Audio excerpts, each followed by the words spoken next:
2029లో జమిలీ ఎన్నికలు రాబోతున్నాయని కాంగ్రెస్ ఎమ్మెల్యే మురళీ నాయక్ తెలిపారు. రాహుల్ గాంధీని ప్రధానిని చేసేందుకు ప్రతి ఒక్కరూ కృషి చేయాలని ఆయన పిలుపునిచ్చారు.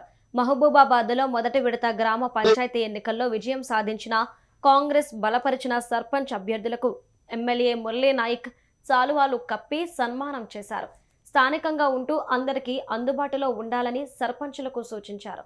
15 కోట్ల రూపాయల ఎన్ఆర్ఈజీసీ రోడ్లు మంజూరయ్యాయని, వాటితో గ్రామాలను అభివృద్ధి చేసుకుందామన్నారు. మన గ్రామాలను అభివృద్ధి చేద్దాం.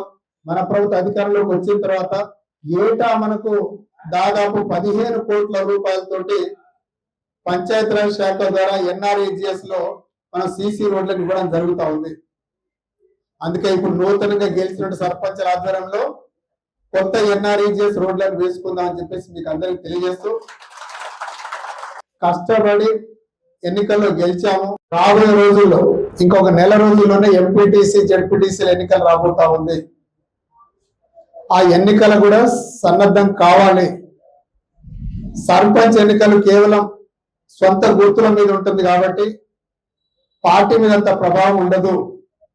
కానీ ఎంపీటీసీ జెడ్పీటీసీ ఎన్నికలు మన పార్టీ కేటాయించిన గుర్తులు ఉంటాయి కాబట్టి మనం అందరం కలిసికట్టుగా గ్రామంలో గ్రూపులు లేకుండా అందరు ఏకతాటి మీదకి వచ్చేసి మన అభ్యర్థులను భారీ మెజార్టీతో గెలిపించాల్సిందిగా కోరుతా ఉన్నా.